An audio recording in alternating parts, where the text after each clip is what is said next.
শ্রেণীর ছাত্রছাত্রীদের শুভেচ্ছা জানাচ্ছি। তোমরা আগের দিন তোমাদেরকে যা পড়েছিলাম, তোমাদের দ্বিতীয় অধ্যায়ের সেকেন্ড ইউনিটের দ্বিতীয় অধ্যায়ের বায়ুমণ্ডল এককের আজকে তৃতীয় পর্ব। আজকে পড়াবো বায়ুমণ্ডলের উষ্ণতা উপ এককটি। চলো তাহলে শুরু করা যাক।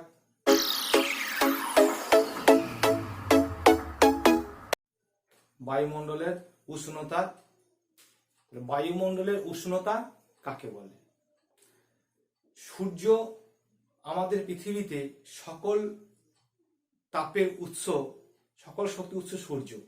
তো সূর্য ভূপৃষ্ঠে পতিত হচ্ছে, বায়ুমণ্ডলকে উত্তপ্ত করে চলেছে।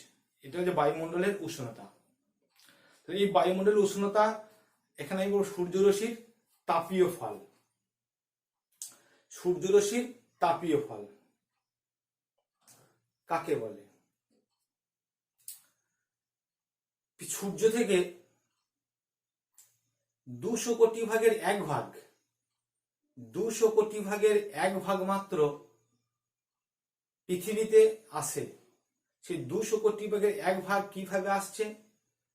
সেকেন্ডে আলোর গতিবেগ তোমরা জানো 1,86,000 মাইল কিংবা 2,97,000 কিলোমিটার গতিবেগে পৃথিবীতে আসছে। এটা কি বলা হচ্ছে? সূর্যরশ্মির তাপীয় ফল। এর দ্বারা পৃথিবীটা উত্তপ্ত হচ্ছে। আবার বলছি যে 200 কোটি ভাগের 1 ভাগ, 200 কোটি ভাগের 1 ভাগ পৃথিবীতে ক্ষুদ্র তরঙ্গ রূপে সেকেন্ডে 1,86,000 মাইল বেগে আসছে সূর্যের আলো। এর ফলে পৃথিবীর উষ্ণতা বৃদ্ধি পাচ্ছে, পৃথিবীকে উষ্ণ করছে। একই বলা হচ্ছে সূর্যরশ্মির তাপীয় ফল। বোঝা গেল? এরপর আমরা পড়ব এর নিয়ন্ত্রকগুলো কি কি। এর নিয়ন্ত্রককে প্রধান 3টি নিয়ন্ত্রকের কথা বলবো। নিয়ন্ত্রক মানে সূর্যরশ্মির তাপীয় ফল পৃথিবীকে সব জায়গায় সমান হয়? কখনই হয় না। সূর্যরশ্মির তাপীয় ফল পার্থক্য ঘটে, কোথাও কম কোথাও আবার বেশি ঘটে। সূর্যরশ্মির তাপীয় ফলের নিয়ন্ত্রকগুলি প্রথম হচ্ছে গিয়ে পতন কোণ, সূর্যরশ্মির পতন কোণ। তাহলে 1 নাম্বার পয়েন্ট সূর্যরশ্মির পতন কোণ। এই সূর্যরশ্মির পতন কোণ কিভাবে ঘটাচ্ছে না, সূর্য যেখানে লম্বভাবে কিরণ দিচ্ছে অর্থাৎ নিরক্ষীয় রেখায়, নিরক্ষীয় অঞ্চলে লম্বভাবে কিরণ দেয়, তাই নিরক্ষীয় অঞ্চলে উষ্ণতা বেশি হয়। যত পৃথিবীর উত্তরে কিংবা দক্ষিণে যায় তত সূর্যের তাপমাত্রা, সূর্যরশ্মির পতন কোণের পার্থক্য ঘটে, তাপমাত্রা কম হয়। নিরক্ষীয় রেখায় সূর্য লম্বভাবে কিরণ দেয়, আর 2 মেরু অঞ্চলে অর্থাৎ মেরু, উত্তর মেরু, দক্ষিণ মেরু দিকে আস্তে আস্তে সেই পতন কোণের পার্থক্য ঘটছে, ফলে তাপমাত্রা সেখানে কম হচ্ছে। তাহলে এটা হচ্ছে সূর্যরশ্মির পতন কোণ, 1 নাম্বার পয়েন্ট। 2 নাম্বার দিনরাত্রির দৈর্ঘ্য। দিনরাত্রির দৈর্ঘ্য, দিনরাত্রির দৈর্ঘ্য সমান সমান নিরক্ষীয় অঞ্চলে থাকে 12 ঘন্টা দিন 12 ঘন্টা রাত। উত্তর গোলার্ধে অর্থাৎ আমাদের গ্রীষ্মকালে কি ঘটে? দিনের দৈর্ঘ্য বেশি, রাতের দৈর্ঘ্য কম। যেহেতু দিনের দৈর্ঘ্য বেশি, 14 ঘন্টা দিন হয় আর 10 ঘন্টা রাত্রি হয়, দিনের দৈর্ঘ্য বেশি বলে সূর্য বেশিক্ষণ ধরে ভূপৃষ্ঠকে উত্তপ্ত করার সুযোগ পাচ্ছে, উত্তপ্ত করছে, উত্তপের পরিমাণ বেশি হচ্ছে, রাতের পরিমাণ কম। ঠিক আছে, বিকিরণ কম হচ্ছে। তা দিন রাত্রির দৈর্ঘ্য হলো। 3 নাম্বার বলবো সূর্য আর পৃথিবীর মধ্যে দূরত্ব। সূর্য আর পৃথিবীর মধ্যে দূরত্ব। সূর্য আর পৃথিবীর মধ্যে দূরত্বের পার্থক্য ঘটছে। তোমরা পড়েছো সূর্য থেকে পৃথিবীর দূরত্ব সবচাইতে বেশি হয় 15 কোটি 20 লক্ষ কিলোমিটার 4 জুলাই। আর সূর্য থেকে পৃথিবীর দূরত্ব সবচাইতে কম হয় 23 জানুয়ারি 14 কোটি 70 লক্ষ কিলোমিটার। এই দূরত্বের পার্থক্যের জন্যও সূর্যরশ্মির তাপীয় ফলের পার্থক্য ঘটছে। তাহলে প্রধান তিনটে কারণ বললাম, নিয়ন্ত্রক বললাম, সূর্যরশ্মির পতন কোণ, দিনরাত্রির দৈর্ঘ্য, আর সূর্য আর পৃথিবীর মধ্যে দূরত্ব। এই তিনটে হচ্ছে সূর্যরশ্মি তাপীয় ফলের নিয়ন্ত্রক। এরপর আমরা বলবো অ্যালবেডো। অ্যালবেডো কাকে বলে? সূর্য থেকে যে তাপ আসছে সে 200 কোটি ভাগের 1 ভাগ, যদি আমরা 100 ভাগ ধরি, 200 কোটি ভাগের 1 ভাগ সূর্য রশ্মিকে যদি 100 ভাগ ধরি, সেই 100 ভাগের মধ্যে 34 ভাগ আবার ফিরে চলে যাচ্ছে। ঠিক আছে, 34 ভাগ আবার ফিরে চলে যাচ্ছে। সেই 34 ভাগ পৃথিবীর উষ্ণতাকে বৃদ্ধি করতে পারছে না। সেই 34 ভাগকে বলা হবে পৃথিবীর অ্যালবেডো। মেঘ দ্বারা প্রতিফলিত ঘটছে 25%, বায়ুমণ্ডল দ্বারা ঘটছে 7%, ভূপৃষ্ঠ দ্বারা ঘটছে 2%। মোট 34% ভূপৃষ্ঠে প্রতিফলিত পুনরায় আবার মহাকাশে ফিরে চলে যাচ্ছে। এই 34% পৃথিবীর উষ্ণতা বৃদ্ধিতে অংশগ্রহণ করছে না। একে বলছে পৃথিবীর অ্যালবেডো। এই পৃথিবীর অ্যালবেডোর ছবিটা কেমন আঁকতে হবে দেখে নাও। এখানে সূর্য, এটা ভূপৃষ্ঠ। ভূপৃষ্ঠ বোঝানোর জন্য এরকম আগলে ভালো হয়। ভূপৃষ্ঠটা এখানটা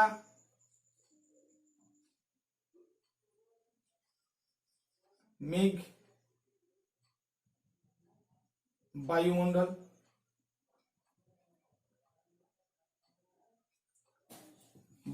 এখানে এখান থেকে ফিরে যাচ্ছে, মেঘ থেকে কত পার্সেন্ট ফিরে যাচ্ছে বললাম? 25%। তাহলে এখান থেকে ফিরে যাচ্ছে 25%।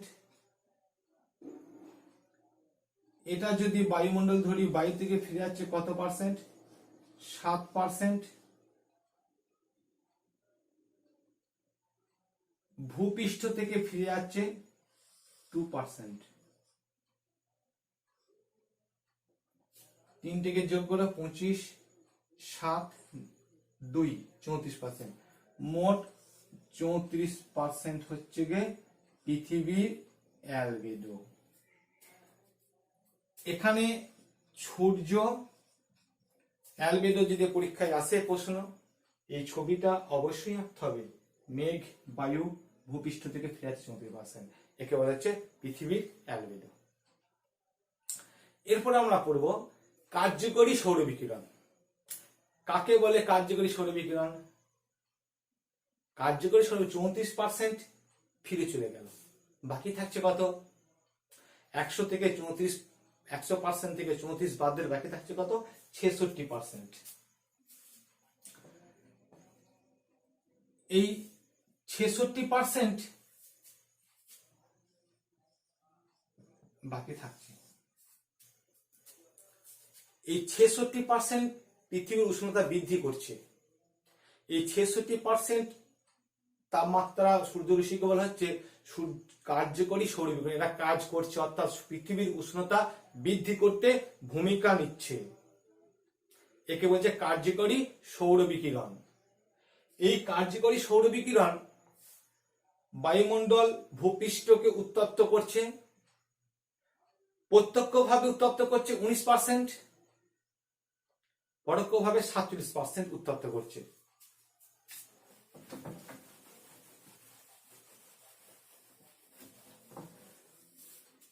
কার্যকরী সৌর বিকিরণ কি বললাম না, 34% বাদ দিলে বাকি থাকছে 66%। 66% সূর্যরশ্মি পৃথিবীর উষ্ণতা বৃদ্ধি করতে গুরুত্বপূর্ণ ভূমিকা গ্রহণ করছে। একে বলা হচ্ছে কার্যকরী সৌর বিকিরণ।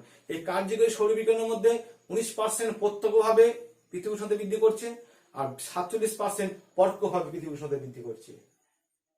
তাহলে 19 আর 47 যোগ করলে হবে 66%। এই 66% সূর্যকিরণ রশ্মিকে বলা হচ্ছে কার্যকরী সৌর বিকিরণ। এরপর আমরা পড়ব তাপের সমতা, তাপের বাজেট। তাপের সমতা। তাপের সমতা কাকে বলে? পৃথিবী 66% ক্ষুদ্র তরঙ্গরূপে পৃথিবীর উষ্ণতা বৃদ্ধি করছে দিনের বেলায়, ক্ষুদ্র তরঙ্গ রূপে সূর্যরশ্মি আসছে, নিয়ে পৃথিবীর উষ্ণতাকে বৃদ্ধি করছে। রাতের বেলায় প্রতিফলিত হয়ে যাচ্ছে, বৃহৎ বৃহৎ তরঙ্গ রূপে পুনরায় প্রতিফলিত হয়ে আবার মহাকাশে ফিরে যাচ্ছে। তাহলে এই যে ইনকামিং 66% মানে উষ্ণতা বৃদ্ধি করলো, আবার আবার সেটা ফিরে চলে যাচ্ছে। এর ফলে পৃথিবীর গড় উষ্ণতা কখনোই বাড়ছে না, একই থাকছে। একে বলছে তাপের সমতা, সমতা ঠিক বজায় রেখে চলছে। যে যত পরিমাণ ক্ষুদ্র তরঙ্গরূপে পৃথিবীতে তাপ এলো, দিনের বেলায় যতটা উত্তপ্ত আবার হয়ে গেল, ঠিক রাতের বেলায় সূর্য থাকছে না, তখন সেই তাপটা পুনরায় বিকিরিত হয়ে ফিরে চলে যাচ্ছে। সেই জন্যই পৃথিবীর উষ্ণতা বাড়ছে না। একই বলা হচ্ছে পৃথিবীর উষ্ণতা মানে অর্থাৎ তাপের সমতা। এরপর আমরা পড়ব সূর্য থেকে পৃথিবী উত্তাপ বৃদ্ধি করছে প্রধান পদ্ধতিগুলো। এখানে প্রধান পদ্ধতি 4টে পদ্ধতি আছে। প্রধান 4টে পদ্ধতি, প্রথম বলবো বিকিরণ পদ্ধতি, পরিবহন পদ্ধতি, পরিচলন পদ্ধতি আর অ্যাডভেকশন পদ্ধতি। আরো পদ্ধতি আছে, কিন্তু 4টি প্রধান পদ্ধতি। কি কি বললাম? বিকিরণ পদ্ধতি, পরিবহন পদ্ধতি, পরিচলন পদ্ধতি, অ্যাডভেকশন পদ্ধতি। প্রত্যেকটা ছবি সহ আমি আলোচনা করব। প্রথম হচ্ছে বিকিরণ পদ্ধতি। বিকিরণ পদ্ধতিতে বলবো কোন রকম মাধ্যম ছাড়া, কোন রকম জড় মাধ্যম লাগছে না, কোনো মাধ্যম ছাড়া সূর্য সরাসরি ভূপৃষ্ঠে পতিত হচ্ছে। সূর্য আলোটা ভূপৃষ্ঠে উত্তপ্ত করছে, সেই ভূপৃষ্ঠ থেকে কোনো মাধ্যম ছাড়াই বায়ুকে উত্তপ্ত করছে। একে বলা হচ্ছে বিকিরণ পদ্ধতি। তাহলে এক্ষেত্রে কোনো জড় মাধ্যমে লাগছে না, ভূপৃষ্ঠ দ্বারা সূর্য দ্বারা ভূপৃষ্ঠ উত্তপ্ত হলো, সেই ভূপৃষ্ঠ থেকে তাপ বিকিরিত হয়ে বায়ু উত্তপ্ত করছে। একে বলছে বিকিরণ পদ্ধতি। পরীক্ষায় পড়লে ছবিতে কেমন হবে?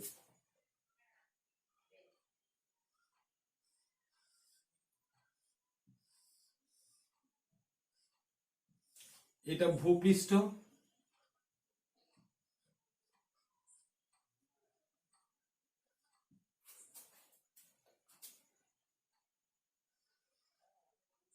সিম্পল ছবি, কঠিন কিছু নাই। তাপটা বিকিরিত হয়ে গেল, এটা হচ্ছে বিকিরণ পদ্ধতি। এই পদ্ধতির নাম হচ্ছে গিয়ে বিকিরণ পদ্ধতি।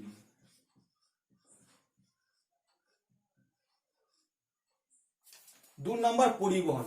এক্ষেত্রে মাধ্যম লাগছে, উষ্ণতা বৃদ্ধি করছে, উষ্ণতা বৃদ্ধি পর উষ্ণ মাধ্যম থেকে শীতলে চলে যাচ্ছে। যতক্ষণ না পর্যন্ত দুটি তাপমাত্রা সমান হচ্ছে ততক্ষণ পরিবহন হয়ে চলেছে তাপের পরিবহন হচ্ছে, কিন্তু অণুগুলোর কোনো স্থান পরিবর্তন হচ্ছে না, তাপটা পরিবাহিত হচ্ছে। যেমন রান্নার সময় খুন্তি করে রান্না করা হয়, অনেকক্ষণ রান্না করার পর খুন্তির যেখানটা ধরি হ্যান্ডেলটা উত্তপ্ত হয়ে যায়, কিন্তু প্রথমেই হয় না, কারণ এখানে তাপটা লাগছিল, উত্তপ্ত হচ্ছিল, আস্তে আস্তে আস্তে আস্তে এর মাধ্যম দিয়ে পরিবাহিত হচ্ছে তাপটা। যতক্ষণ না এখানকার উষ্ণতা এখানকার উষ্ণতা সমান হচ্ছে ততক্ষণ পর্যন্ত তাপের পরিবহন চলবে। এই হচ্ছে পরিবহন পদ্ধতি। এক্ষেত্রে তাপের সঞ্চালন হচ্ছে, কিন্তু অণুগুলোর কোনো স্থান পরিবর্তন হচ্ছে না। একে বলা হচ্ছে পরিবহন পদ্ধতি। পরিবহনে অবশ্যই একটা মাধ্যম লাগছে। এক্ষেত্রে ছবিটা কেমন হবে? এটা ভূপৃষ্ঠ। তাহলে ভূপৃষ্ঠ প্রথমে কাছের বায়ু উত্তপ্ত করলো, এই উত্তপ্ত বায়ু আবার পরে শীতল বায়ু উত্তপ্ত করলো। তাহলে এখানে ভূপৃষ্ঠ, এটা উষ্ণ বায়ু, এখানে এটা শীতল বায়ু, আস্তে আস্তে উত্তপ্ত হচ্ছে। দুটো যতক্ষণ সমান হয়েছে উষ্ণতা সঞ্চালন ঘটেই থাকবে, পরিবাহিত হতে থাকবে। একে বলা হচ্ছে পরিবহন পদ্ধতি। তাহলে এই পদ্ধতির নাম হচ্ছে গিয়ে পরিবহন পদ্ধতি।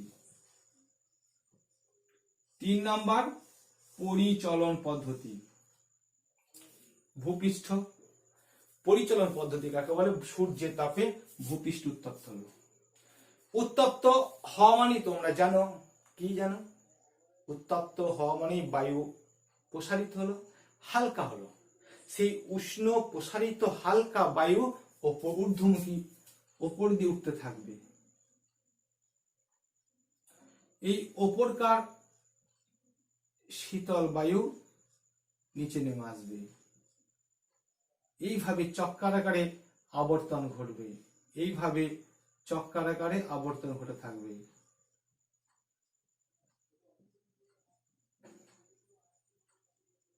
এই পদ্ধতির নাম হচ্ছে গিয়ে পরিচলন পদ্ধতি। তাহলে এই ভূপৃষ্ঠ উষ্ণতা বৃদ্ধি করেছে, উষ্ণ বায়ু হালকা হয়ে প্রসারিত হয়ে উপর উঠে যাচ্ছে, উপরকার শীতল বায়ু নিচে দিয়ে নামছে। এইভাবে উষ্ণতা যতক্ষণ না সমান হচ্ছে ততক্ষণ এই পদ্ধতি চলতে থাকবে। এই পদ্ধতির নাম হচ্ছে গিয়ে পরিচলন পদ্ধতি। 4 নম্বর কি বলেছিলাম? অ্যাডভেকশন পদ্ধতি। অ্যাডভেকশন পদ্ধতিকে পরিচলন পদ্ধতি বিপরীত বলতে পারি। পরিচালনা পদ্ধতির ক্ষেত্রে উষ্ণ বায়ু ওপর দিয়ে চলন করছে, আর এটা কি অ্যাডভেকশন মানে সমান্তরালে চলবে বায়ু। এক্ষেত্রে এই যে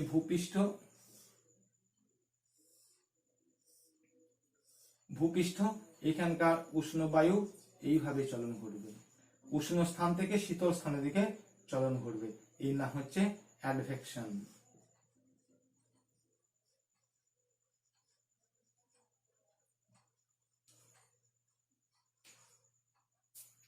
চারটি প্রধান পদ্ধতি বললাম: বিকিরণ, পরিবহন, পরিচলন, অ্যাডভেকশন। 4টে পদ্ধতি। পরীক্ষা যদি পড়ে 3 নম্বরের প্রশ্ন পড়ার সম্ভাবনা বেশি, পড়লে পরীক্ষায় এই 4টি প্রধান পদ্ধতি ছবি সহ আলোচনা করলে ফুল মার্কস পাওয়া যাবে। বোঝা গেল? আবার দেখা হবে পরের ক্লাসে।